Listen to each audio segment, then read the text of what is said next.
ದೇವನಹಳ್ಳಿ ಪಟ್ಟಣದ ಪ್ರವಾಸಿ ಮಂದಿರದಲ್ಲಿ ಕನ್ನಡ ಸಾಹಿತ್ಯ ಪರಿಷತ್ ವತಿಯಿಂದ ಮುಂಬರುವ ರಾಜ್ಯ ಮಟ್ಟದ ಕನ್ನಡ ಸಾಹಿತ್ಯ ಪರಿಷತ್ ಚುನಾವಣೆಯ ಅಭ್ಯರ್ಥಿ ಡಾ ಸಿ ಸೋಮಶೇಖರ್ ಪರವಾಗಿ ಪ್ರಚಾರದ ಬಗ್ಗೆ ಪತ್ರಿಕಾಗೋಷ್ಠಿ ನಡೆಯಿತು. ನಬಿ ಸಾಬ್ ಕುಷ್ಟಗಿ ಮಾತನಾಡಿ, ರಾಜ್ಯದ ಗಡಿನಾಡಿನಲ್ಲಿ ಕನ್ನಡದ ಕಂಪನ್ನ ಹರಡಿಸಲು ಜಿಲ್ಲಾಧ್ಯಕ್ಷರಿಗೆ 1 ಲಕ್ಷ ಅನುದಾನ ನೀಡಿದ್ದಾರೆ. ಗೋವಾ ಗಡಿನಾಡಿನ ಘಟಕಕ್ಕೆ 2 ಕೋಟಿ ಅನುದಾನ ಇಲಾಖೆಯಿಂದ ನೀಡಿದ್ದು, ಉತ್ತರ ಕರ್ನಾಟಕ ಮತ್ತು ಕಲ್ಯಾಣ ಕರ್ನಾಟಕ ಭಾಗಗಳಲ್ಲೂ ಸೋಮಶೇಖರ್ ಅವರಿಗೆ ಅಭೂತಪೂರ್ವ ಬೆಂಬಲ ವ್ಯಕ್ತವಾಗಿದೆ. ರಾಜ್ಯದಾದ್ಯಂತ ಕನ್ನಡದ ಕಂಪನ್ನ ಹಾಗೂ ಕನ್ನಡದ ತೇರನ್ನ ಎಳೆಯುವ ನಾಯಕತ್ವವನ್ನ ಸಿ ಸೋಮಶೇಖರ್ ಅವರಿಗೆ ಮಾಡಿಕೊಡಲು ನಬಿ ಸಾಬ್ ಕುಷ್ಟಗಿ ಮನವಿಯನ್ನ ಮಾಡಿದ್ರು. ಈ ನಮ್ಮ ರಾಜ್ಯದಲ್ಲಿರುವಂತಹ ಗಡಿ ಪ್ರದೇಶದ ಜಿಲ್ಲೆಯ ಎಲ್ಲ ಜಿಲ್ಲಾಧ್ಯಕ್ಷರುಗಳಿಗೆ ಈ ಒಂದು ಕನ್ನಡದ ಕೆಲಸವನ್ನ ಮಾಡೋದಿಕ್ಕೆ, ಕನ್ನಡದ ಚಟುವಟಿಕೆಯನ್ನ, ಸಾಂಸ್ಕೃತಿಕ ಕಾರ್ಯಕ್ರಮವನ್ನ ಮಾಡೋದಿಕ್ಕೆ ಎಲ್ಲ ಜಿಲ್ಲಾಧ್ಯಕ್ಷರುಗಳಿಗೆ ಏನಪ್ಪ ಅಂದ್ರೆ 1 ಲಕ್ಷ ರೂಪಾಯಿದವರಿಗೆ ಏನಪ್ಪ ಅಂತ ಅನುದಾನವನ್ನ ಕೊಟ್ಟಿದ್ದಾರೆ.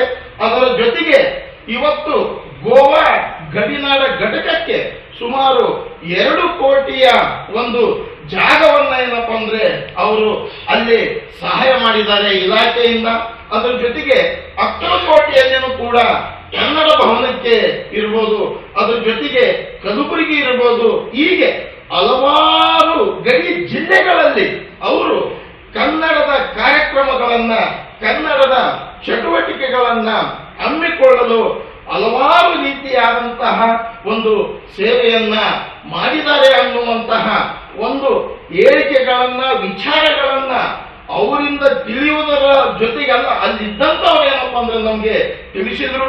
ಇದರ ಜೊತೆಗೆ ಅವರ ಸೋಮಶೇಖರ್ ಸಾಹೇಬರ ಬಗ್ಗೆ ಒಂದು ಸೂಕ್ಷ್ಮ ಪರಿಚಯ, ಅವರ ಸಾಧನೆಯ ಹಿನ್ನೋಟ ಈ ಕರಪತ್ರದಲ್ಲಿ ಇದೆ.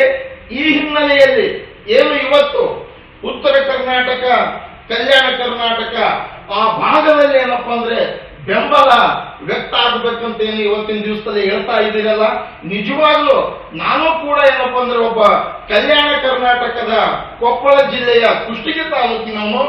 ಸಾಹೇಬರಿಗೆ, ಸೋಮಶೇಖರ್ ಸಾಹೇಬರಿಗೆ ಕಲ್ಯಾಣ ಕರ್ನಾಟಕ ಅಷ್ಟೇ ಅಲ್ಲ, ಉತ್ತರ ಕರ್ನಾಟಕ ಅಷ್ಟೇ ಅಲ್ಲ, ಎಲ್ಲ ಇಡೀ ಕರ್ನಾಟಕದ ರಾಜ್ಯಾದ್ಯಂತ ಏನು ಇವತ್ತು ಇಡೀ ನಮ್ಮ ಕರ್ನಾಟಕ ರಾಜ್ಯ ಏನಿದೆಯಲ್ಲ, ಎಲ್ಲ ಒಂದು ಕನ್ನಡ ಸಾಹಿತ್ಯ ಪರಿಷತ್ತಿನ ಆಜೀವ ಸದಸ್ಯರಿಂದ, ಹಿರಿಯರಿಂದ, ಸಾಹಿತಿಗಳಿಂದ, ಎಲ್ಲ ಪದಾಧಿಕಾರಿಗಳಿಂದ ಒಂದು ಅಭೂತಪೂರ್ವವಾದಂತಹ ಒಂದು ಯಶಸ್ಸು ಸಿಗುತ್ತೆ.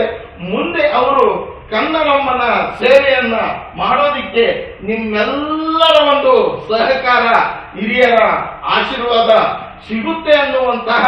ಇದೇ ಸಂದರ್ಭದಲ್ಲಿ ಕನ್ನಡ ಸಾಹಿತ್ಯ ಪರಿಷತ್ ಬೆಂಗಳೂರು ಗ್ರಾಮಾಂತರ ಜಿಲ್ಲಾಧ್ಯಕ್ಷ ಕೃಷ್ಣಪ್ಪ, ತಾಲೂಕು ಅಧ್ಯಕ್ಷ ಆರ್.ಕೆ. ನಂಜೇಗೌಡ, ವಿನೋದ್ ಗೌಡ, ಅಪ್ಪಯ್ಯಣ್ಣ, ರಮೇಶ್, ದೇವರಾಜ್ ಮತ್ತಿತರರು ಹಾಜರಿದ್ದರು.